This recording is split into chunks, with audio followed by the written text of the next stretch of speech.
Cami. I'm here at the Tarleton Theater on Broadway. I'm here with the winner of the Green Bay mayoral race, Eric Genrich. I know you got 58% of the votes. How does it feel? Tell us how you're feeling right now. It feels great for 16 years of service to the city of Green Bay. Okay, great. And so I know you've told me before, the mayor's position is like a bully pulpit. What are your plans for the city of Green Bay as mayor?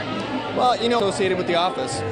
Okay, great. Well, congratulations, Eric. Thank you again for joining us. Thank you. Eric's first official day as mayor will be on April 16th. Live in Green Bay, Cearron Bagenda, Action 2 News. Back to you.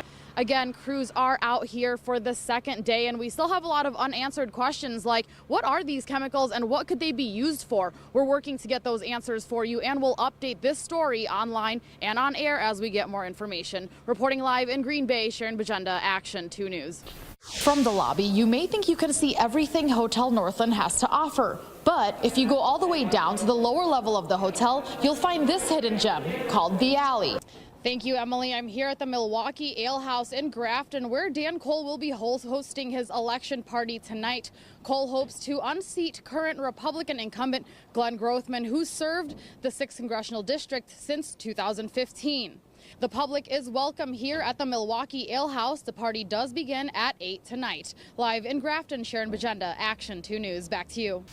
Thanks, Bill and Cami. I spoke to a few hotel guests here at the lobby, and they tell me they followed the progress of Hotel Northland's renovation for years. Tonight, they're excited they can finally say they're staying here at Hotel Northland. Well, Catherine, it's good news for everybody out here in Wapaka. Catherine Kitty Wankes was found just right before 10 this morning, about a half a mile from her home. She was found in a wooded area, and she was actually stuck between some downed trees. Sheriff Brad Hardell says she was waiting there for help. Hardell says nearly 300 volunteers came out for this morning's search, and he says it's humbling to see the love and outpouring support from the community. Live in Wapaka, Cearron Bagenda, Action 2 News. Back to you. So right here, I'm actually holding a vape pen that Mr. Pock found a few weeks back here at Pulaski High School. As you can see, here's the actual pen itself. And then this, it looks like a USB flash drive. This is just the charger. And you just click that on there, and students are charging this on their cell phone or on their laptops here at school. Bill, reading through these court papers, deputies say numerous dogs were kept in the basement for long periods of time, and the door from the main level to the stairwell looked destroyed because the dogs kept pawing at it. Krasuski showed investigators a dead cow, a number of dead sheep, and 2 dead goats, and admitted there were more dead animals buried underneath the snow. Hey there, Tammy. I'm here with Aaron Morse. He's the executive chef at Black and Tan. Aaron, thank you so much for joining us this morning. No problem. Will you tell us some of the specials here at Black and Tan for Restaurant Week? Well, Restaurant Week. Okay, great. Well, remember that Restaurant Week kicks off today and it goes on until next Thursday. And for a full list of menus, be sure to visit wbay.com/links. Back to you. Now, this dock behind me right here is the very first completed kayak launch out of the 7 that will be installed. This one here is at the Woodland Dunes Nature Center. And as you can see, there are these notches here, which allow kayakers to pull in and out easily. Tune in about 45 minutes.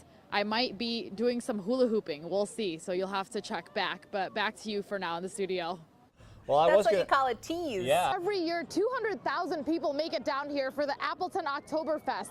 In the 37 years that this event has gone on, they've given back more than $2.5 million to the Fox Cities community.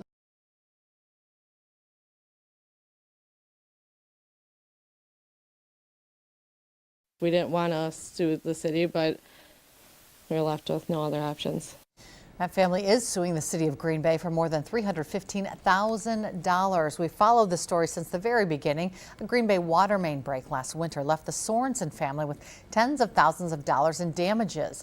And after attempts to get help from the city failed, the family has now decided to file a lawsuit. New at 10, Cearron Bagenda caught up with the Sorensens and shows us why the family is fed up. A year ago, this room was used as a playroom at the Sorensens' home until a water main break flooded this area and their basement.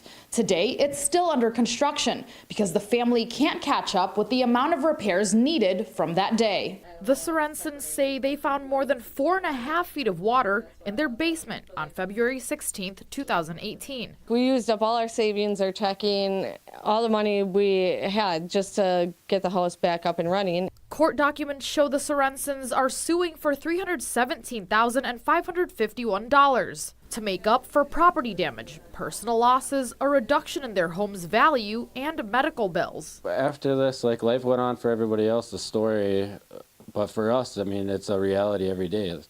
You don't get to come home and use half your house. It's still there. It's still a project.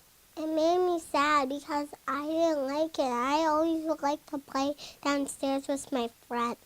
On top of not being able to fix their home, Matt now has a fungal infection in his lungs, and 4-year-old Brinley is having worsening asthma symptoms, which the family claims is due to the lingering mold. It's definitely made the asthma-related issues worse. So that's a struggle, and it's heartbreaking to see her constantly struggling. We reached out to the city and Green Bay Water Utility. Both declined to comment during the pending litigation. But last winter, Green Bay Water Utility did tell us the water main break was due to a combination of deep frost underground, changing temperatures, and soil shifting. When the Cearronsons pursued a claim, it was denied in full by the City of Green Bay Claims Committee because there was no negligence on the part of the city. You know, so many people have said that, like, oh, we're gonna figure something out to help, and now a year later, still no help. So that's why we ended up suing it. We waited till like last day. I hope that the city is aware of like what potentially that they're forcing other families that they could go through. In court, the Cearronsons will have to prove the city was negligent. In Green Bay, Cearron Bagenda, Action 2 News. Good evening. Thanks for joining us tonight. 4 young men now officially charged in the deadly shooting of a Green Bay Preble High School student. As we've reported, on February 22nd, police responded to a call on Preble Avenue where they found 18-year-old Federico Abarca lying on the ground with a gunshot wound to his chest. Jared Williquette, Jared Stevens, Gavin Rock, and Colton Kehoe all charged with conspiracy to commit armed robbery and being a party to a crime of first-degree reckless homicide, as well as obstructing an officer. Williquette and Rock also charged with bail jumping. In an Action 2 News update, Cearron Bagenda tells us what prosecutors revealed and why the charges serve as a sigh of relief for the victim's family and friends. He was such a good kid, and it hurts to know that, we're never going to see him again. We're never going to be able to hug him. It was an emotional day at the Brown County Courthouse today, as family and friends of Federico Abarca leave only standing room during the suspect's appearances. Many remembering ways the Preble High School athlete touched their lives. He used to be around me when a lot of stuff with my mom happened. He would always have my side. He was always smiling. He always kept me in a good place. Jared Williquette told investigators the 4 of them planned on robbing Abarca of THC cartridges the night of the shooting. The cartridges were originally supposed to be sold to the suspects for $200. Court documents say when the suspects arrived, Abarca got in their car and the suspects told him it was a robbery. Investigators say Abarca lunged at Jared Williquette and Williquette fired the gun. Abarca fell out of the car and the suspects fled. Family and friends tell me they're relieved charges have officially been filed against all 4 suspects. They say it's a start to a long journey of healing and hope justice gets served. I think court and this is going to help us have closure.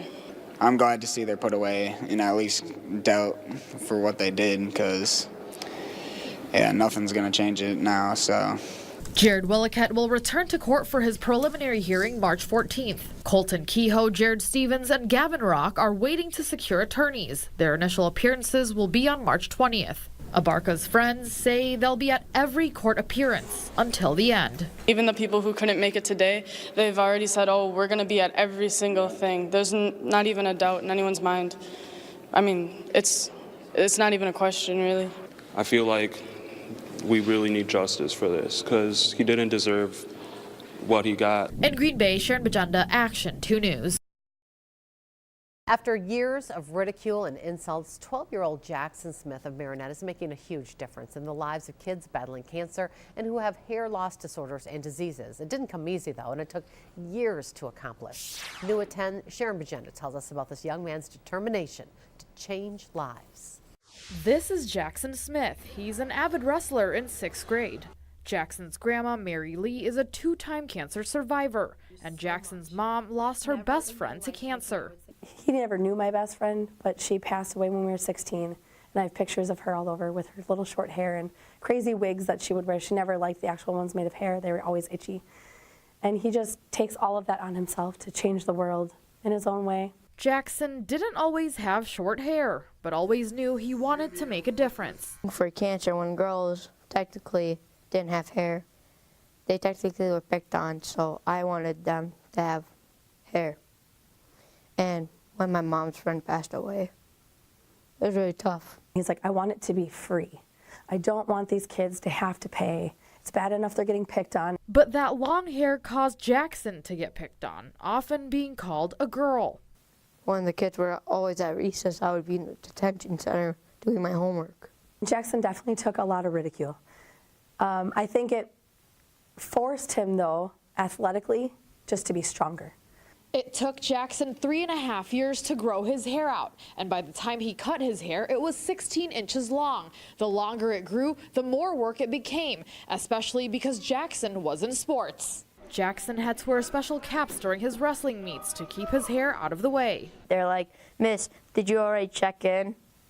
And nope, I just told them I was a boy. It was humiliating.